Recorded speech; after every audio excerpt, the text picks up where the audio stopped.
Hey everyone, this is 77. Now, when discussing new installments in any franchise, it's important to draw comparisons to the latest installment and discuss the pros and cons of said installments. In the case of Need for Speed 2019, it's important to look back at Payback with an open mind and look at what it did well and what it didn't do so well. So in this video, I'll be looking at what I reckon were the things Need for Speed Payback did well and what features of that game should carry over or be iterated upon in Need for Speed 2019. Before I go any further, I do want to say that Payback is a game that I've seen people speak about very passionately in the community, so I really want to stress that everything I say in this video is strictly my opinion and that you are free to agree or disagree with the content in this video. Number 1. Dealerships and part shops. With Payback, we saw the implementation of car dealerships and part shops. These were a fantastic addition to the game, as it's just a lot of fun to go to a dealership, choose a new car, drive out in your new car, test it out and see how it performs. Then you can drive it to a part shop and improve its performance to your liking. It was just a lot of fun, and it gave off this weird sense of immersion that you didn't get with 2015, as everything just happened in your garage. I would love to see this aspect be taken even further by bringing back body shops from the old games. So a shop that you go into in order to buy visual customization for your car. Therefore, the garage would just be used for switching cars or parts you already own. I also want to be able to actually enter these shops and sit inside them, like in Underground 2 for example. Each shop should have its own unique interior as well. Number 2. Unlockable garages. Another fantastic addition we saw in Payback was the ability to buy more garages in the open world. Overall, it was a great addition to the game as it encouraged you to explore the world a bit more, and you didn't have to travel back to the same garage like in 2015 if you wanted to change one aspect of your car. Fantastic feature. I want to see it return in 2019. Number 3.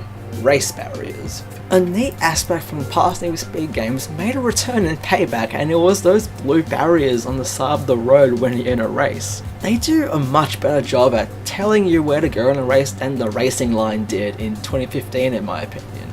It also encourages you to look at your surroundings more instead of just staring down at the road as you drive. For 2019, I wanted to take it even further by removing checkpoints and having more of the barriers to guide the player, as having these checkpoints that you can easily miss is just way too annoying.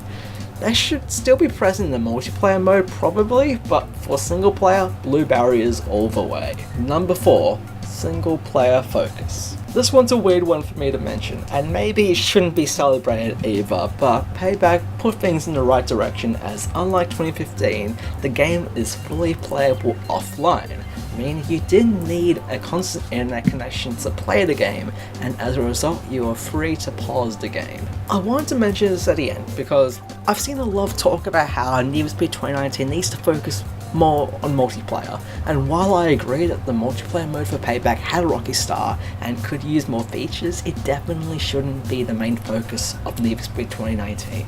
We already have the Crew and Forza Horizon for their multiplayer centered gameplay, and we don't need Need for Speed trying to compete head on with those games.